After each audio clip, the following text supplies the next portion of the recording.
Hello दोस्तों, तो कैसे हैं सब लोग।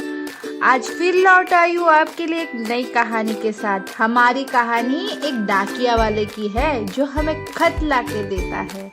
तो अगर आपको कहानी पसंद आए तो प्लीज वीडियो को एक लाइक और चैनल को सब्सक्राइब जरूर कर देना। हम ऐसे ही मजेदार कहानियाँ और नए वीडियोस आपके लिए हमेशा लाते रहेंगे। शहर से बहुत दूर एक छोटा सा गांव था जिसका नाम सूरजपुर था। सूरजपुर में टेलीफोन की सुविधा अभी तक नहीं आई थी, इसीलिए वहां पर डाक भेजना अभी भी शुरू था। लोग एक दूसरे को डाक भेजा करते थे।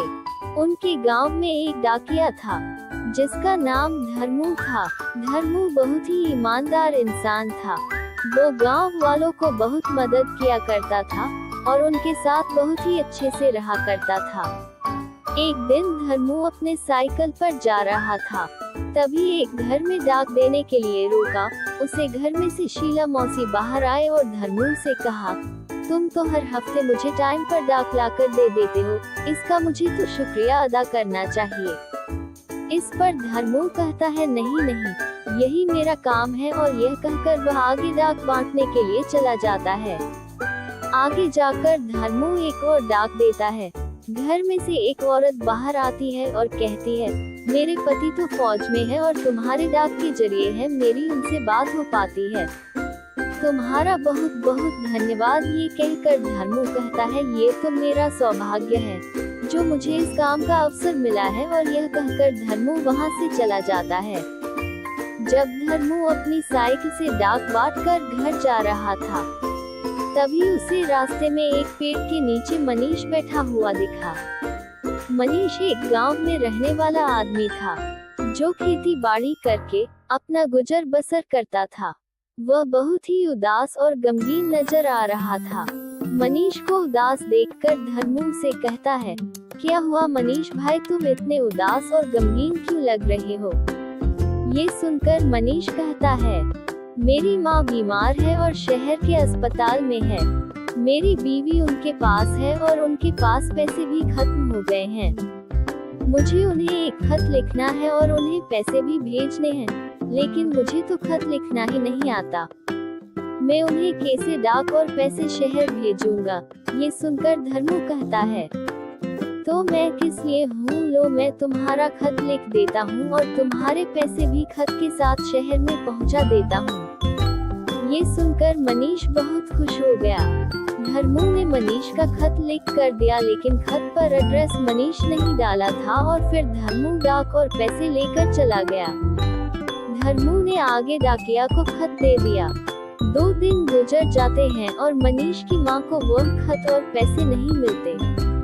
मनीष बहुत ही गुस्से से धर्मू के पास पोस्ट ऑफिस जाता है और धर्मू से कहता है, मैंने तुम पर भरोसा करके अपना डाक और पैसे तुम्हारे पास दिया था, लेकिन आज पूरे 2 दिन हो गए हैं।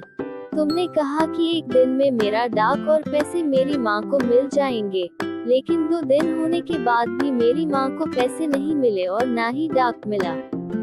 ये सुनकर धर्मू कहता है, ये कैसे हो सकता है, मैंने तो बराबर ही पहुंचा था और पहुंचने के लिए कहा था।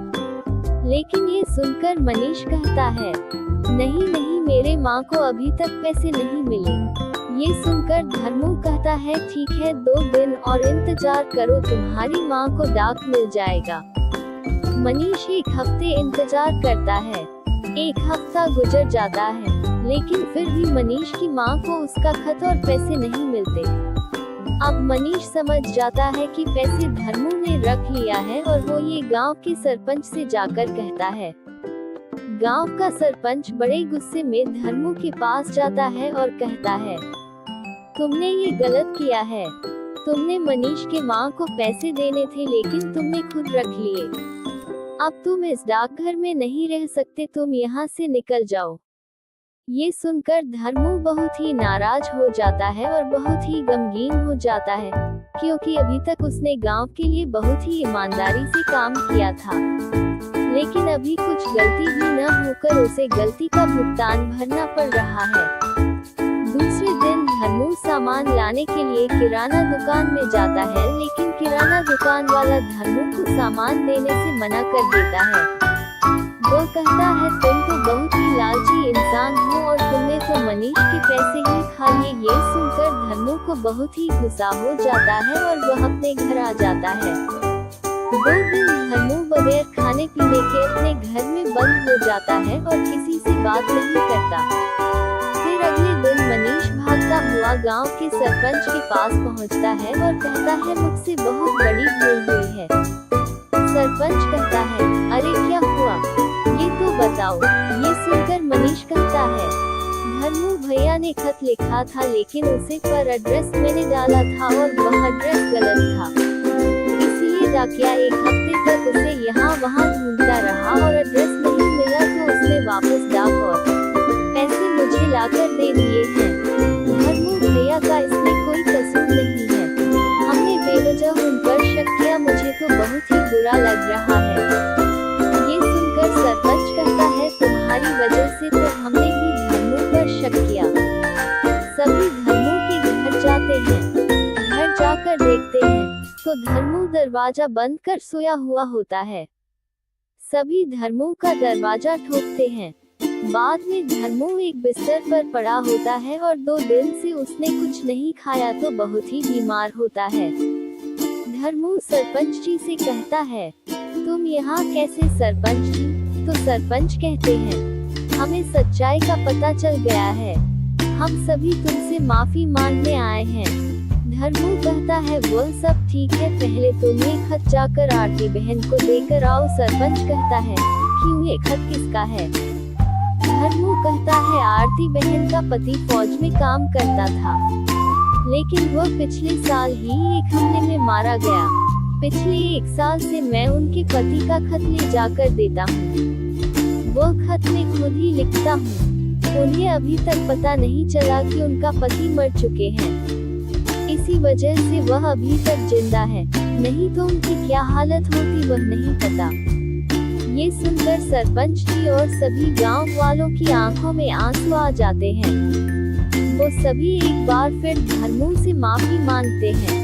इसके बाद धर्मू फिर से पूरे गांव में डाक बांटना शुरू कर देता है। सभी लोग उसे पर पहले की तरह ही भरोसा करते हैं। कहानी से सीख। इस कहानी से हमें ये सीख मिलती है कि हमेशा सच्चाई और ईमानदारी से जीना बहुत महत्वपूर्ण है। जितना भी बड़ा या छोटा काम हो, हमें उसे ईमानदारी से और सही तरीके से करना चाहिए। तो कैसी लगी बच्चों आपको ये कहानी? अच्छी लगी ना?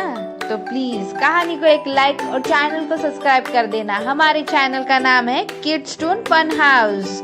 हम ऐसी नई वीडियोस बनाते रहेंगे। Thanks for watching. Bye bye. See you soon in next video.